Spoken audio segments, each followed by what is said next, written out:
Magandang buhay mga paps, welcome back sa aking munting channel, si Mang Bonsai at iba pa. Ngayon mga paps, meron akong aayusin dito na bonsai material. Ito po mga paps ay sampalok. So itong sampalok na to mga paps ay sa nanay ko, so sa akin, binigay sa aking tiwala na ayusin para gawing ganap na bonsai mga paps. So kung makikita nyo, ito yung main trunk nya. Nakatumba na siya mga paps. Tapos ayan na yung mga sanga niya. Bali nilagyan niya lang po yan ng mga guy wire para kaya naging ganyan. So ngayon pinapaayos niya sa akin para mas makita yung forma mga paps at mailatag ng maayos yung mga sanga. So ang gagawin ko mga paps, as much as possible ay hindi ko babawasan ng sanga. Gagawin ko yung lahat ng aking makakaya para maisaayos siya ng hindi gaanong nagka-cutback. Yung may konting problema akong nakikita pero gagawin ko pa rin yung best na magagawa ko mga paps. So tara mga paps at samahan niyo po ako. So eto na siya mga paps. Sa tulad nga ng sabi ko, pipilitin ko na hindi magbawas ng sanga kasi nga hindi naman akin to. So, meron akong nakikitang isang problema dito, tulad nito. Ito mga paps ay napakahaba, tapos walang tapering, tapos wala ring branches dito. Kaya napakahaba nito. Pero susubukan kong i-wire yan at susubukan ko rin i-bend para umiksi ng konti. Wala po akong sinusunod na rules kasi self-taught lang po ang aking pagbubonsai. At gawang baguhan din, newbie, mga paps, kumbaga.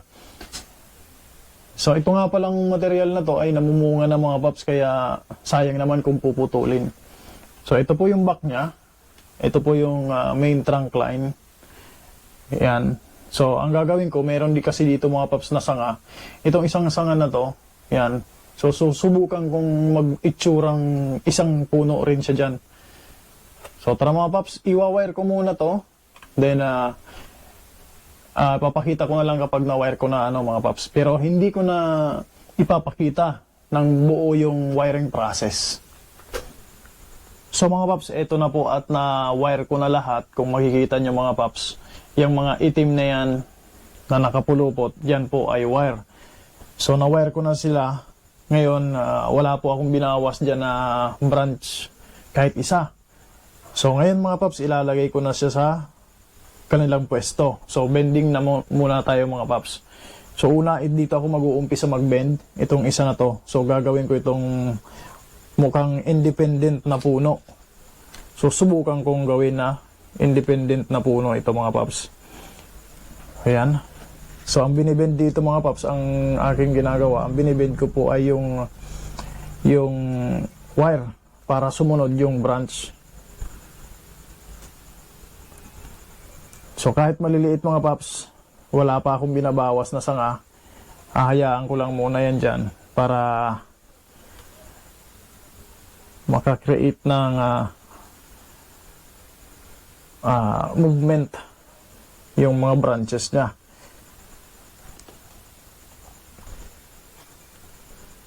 At mapagpilian mga paps sa pagdating ng panahon.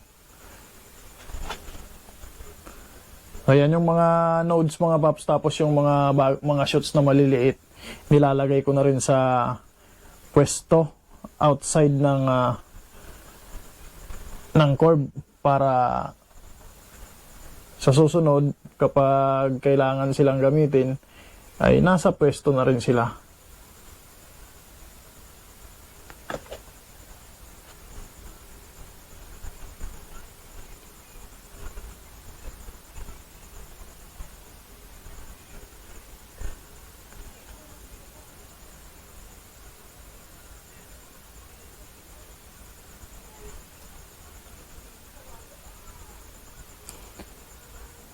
So dinadahan-dahan ko lang mga paps kasi hindi ko pa masyadong kabisado yung sampalok.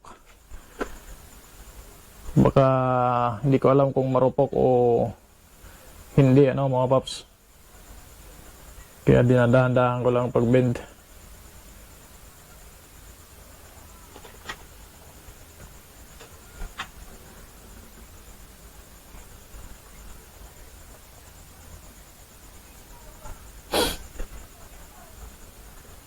So ayan, so tapos na ako rito mga paps. So mga paps, dito na ako sa susunod na branch. Itong isa na to. So bali, medyo ilalayo ko siya dito sa isang ito parang isang puno din dito para hindi masyadong siksik, makita yung nila pagkakaiba.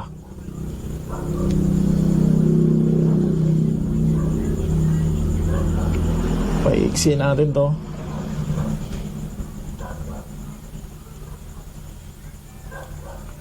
Nilabas ko na mga paps itong branch dito.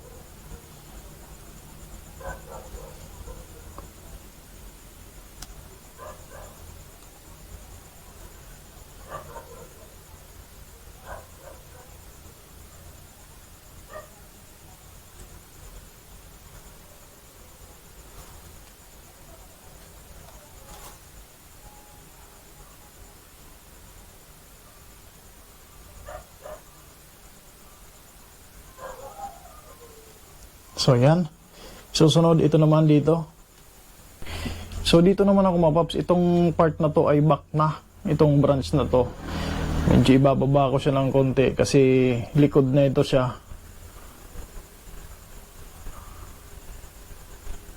Usog natin ng konti yung kanyang branch.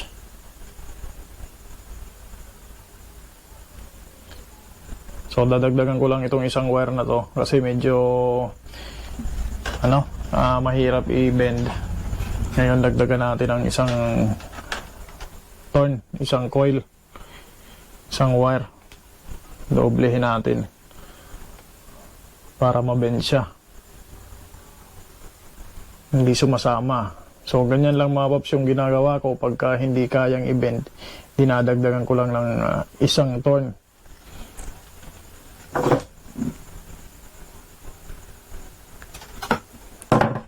So i-anchor natin dito.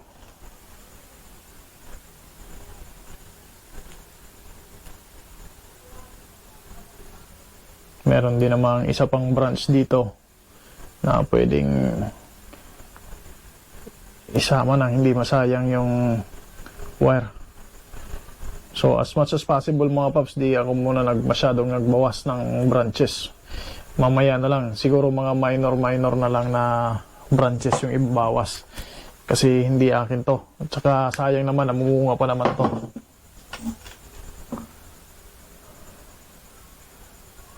Ayan, yun, sumama na. So medyo isaayos na natin para makagawa na ng pad.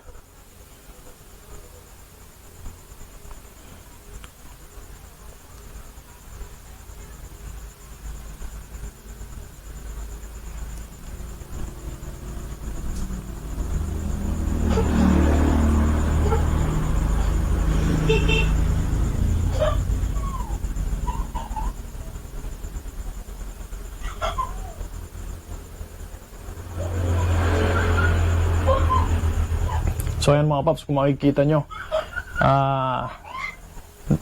meron na agad itong pad. Kung makikita nyo yung separation ng branches, ayan, nakikita nyo po dyan. Para sa akin maganda na. So ngayon mga paps, dito naman ako pupunta itong sa medyo front na branch. So pihitin ko lang konti para medyo nakadapa. Ayan. Then, distribute natin para magkaroon ng pad.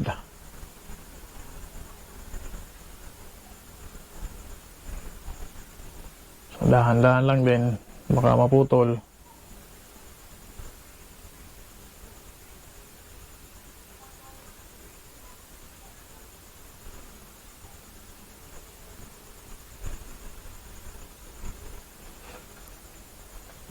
So ayan mga paps, meron ng pad. Tapos ito, tatanggalin ko na yung ibang branch dito sa lowest part nang makita ko na yung kanyang forma. Tatanggalin ko rin itong mga nasa ilalim na to. So, first time ko ito mga paps sa sampalok material. Meron naman akong ibang material na sampalok, pero sa pag-workshop na ganito, first time ko. Kaya medyo tricky pa para sa akin mga paps, ano. Ayan. So, ingatan na hindi mag-crack.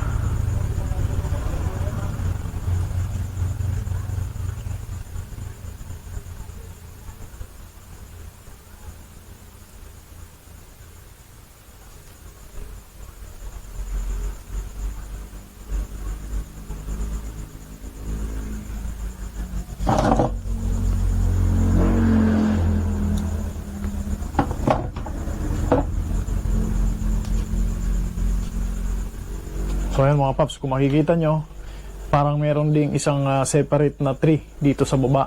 So parang may pagka-clamp style.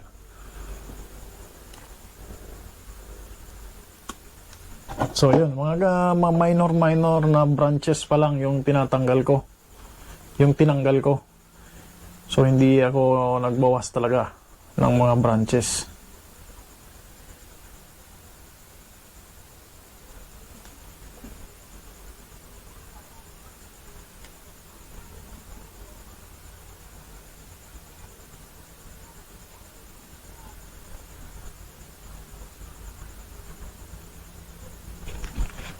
So yun.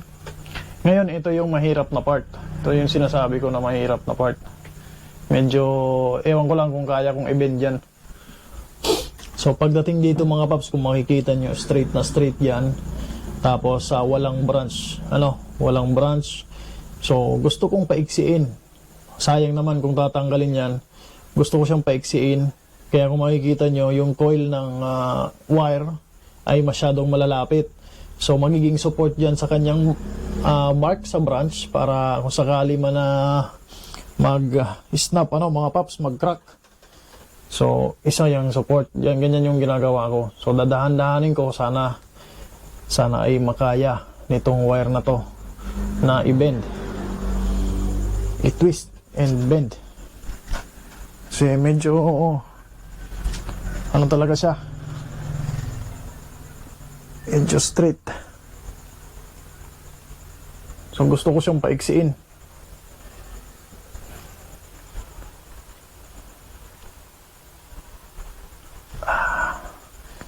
Dahan-dahan lang. Baka maputol.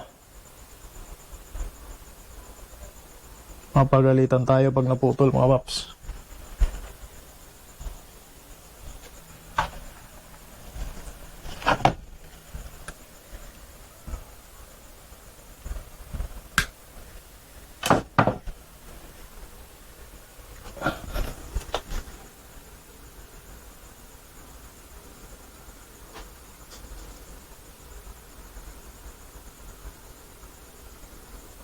Medyo sumasama naman.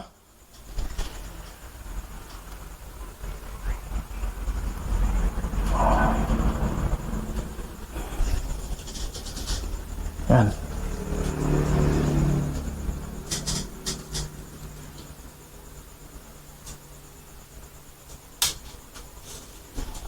Ayan mga paps, nagkaroon na siya ng curve dito. Pilitin natin konti pa.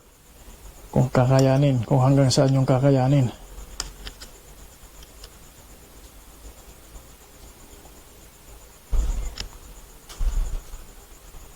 Yan. Siguro hanggang dyan na lang mga paps. Yung pagkaka-bend niya.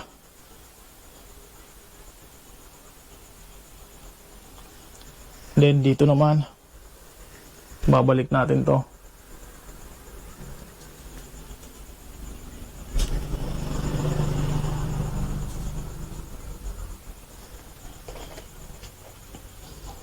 So ganyan lang mga paps yung ginagawa ko para ma-shorten yung branch.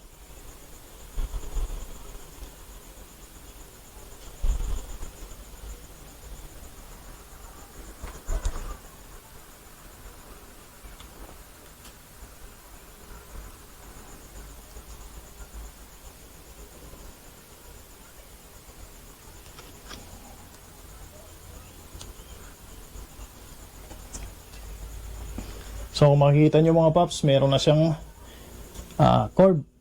So ngayon, dito naman ako, ito naman yung gagawin ko. Medyo ibababa ko ng konti yan para matakpan yung sobrang straight, sobrang haba na space.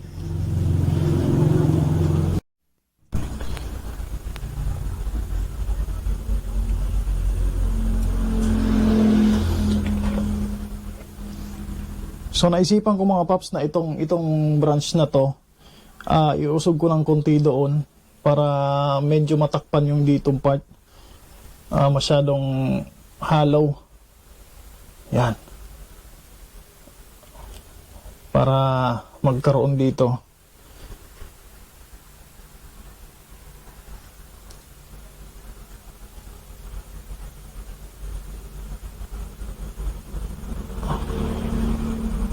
So ayan, para hindi masyadong hollow itong part na to.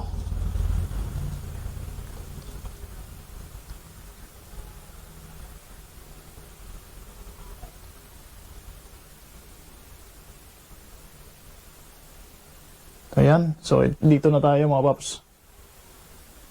So mga paps, nawalan ako ng microphone kaya sana ay naririnig nyo ako. So ito, wala pong microphone mga paps. So ngayon dito na ako, ito yung sinasabi ko na ilalagay ko siya dito sa baba. Medyo ibibin ko ng pababa para magkaroon dito ng ito, matakpan itong space na to. Ito. So ibibin ko siya. Twist, twist.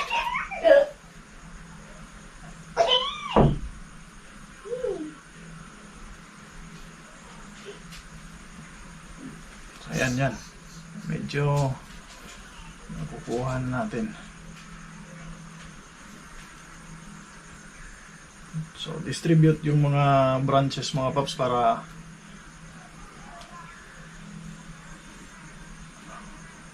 yan. Para matakpan yung mga spacing.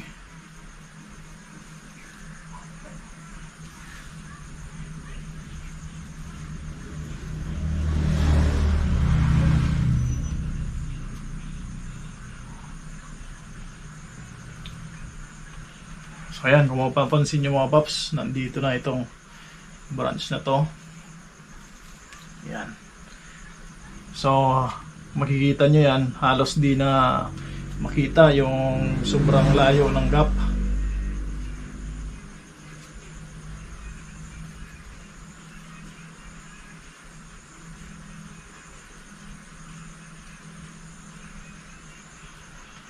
Ngayon dito naman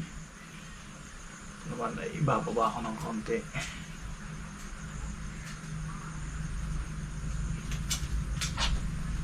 So mga paps, sana naririnig nyo, no? Nawalan kasi ako ng mic. Nalobat.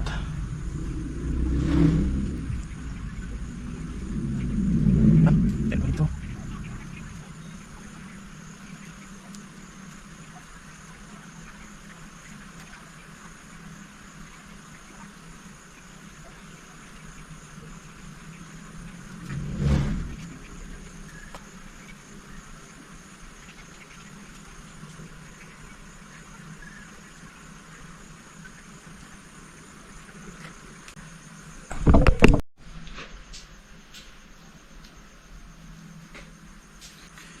So ayan po mga paps, kung makikita nyo, mas naging compact dito.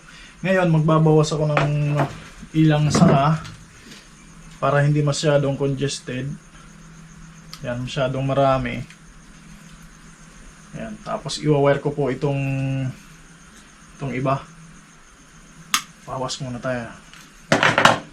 Meron pa akong dalawang sanga dito na hindi naka-wire. Ito. So i-wire ko yan.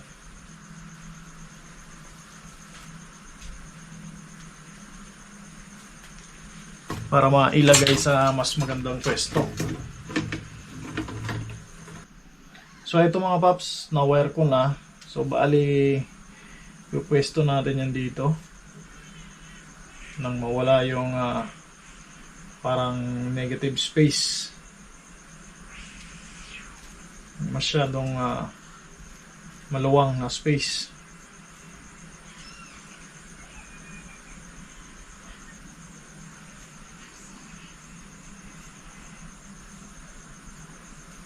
So ayan na siya. Kung makikita nyo siguro, kung napapansin nyo mga paps, medyo mas compact yung branching ngayon kaysa kanina. So minimal lang yung binawas ko na branches.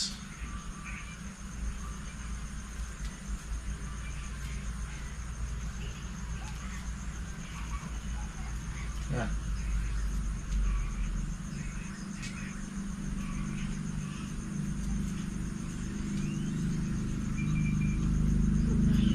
Tanggalin natin ito. Nasa loob naman ng cord to, kaya hindi na ito kailangan.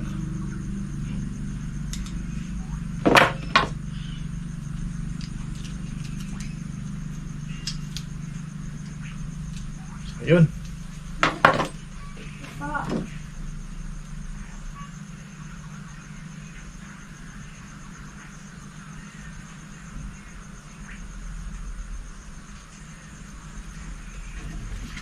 So ayan mga paps, ito na yung itsura niya, final result. So tingnan natin sa malayo mga paps. So mga paps, ito at natapos ko na po itong sampalok na i-workshop. So ito na po ang final na itsura niya. Ito yung main trunk. Tapos meron po ditong parang separate tree. Then ito na po yung main tree niya. Kung mapapansin nyo, yung negative space dito, yung space na akala mo ay kanina kitang kita, ngayon ayan mga paps, at naging compact yung branching dyan, tapos nagkaroon po siya ng canopy. Ayan po ang itsura nya.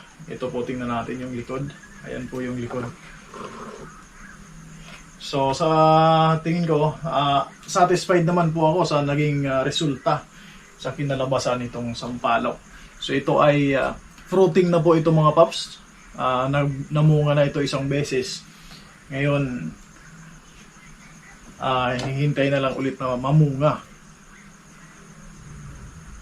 So yan, tanggalin natin yung branches. So yung binawas ko po ng branches mga paps ay minimal lang. Wala akong masyadong tinanggal. Medyo mga maliliit lang. Ito lang. Actually, ito lang. Ito lang lahat yung natanggal ko na branches. So, ayan na po siya. Sampalok bonsai. So, mga paps, hanggang dito na lang muna itong video na to.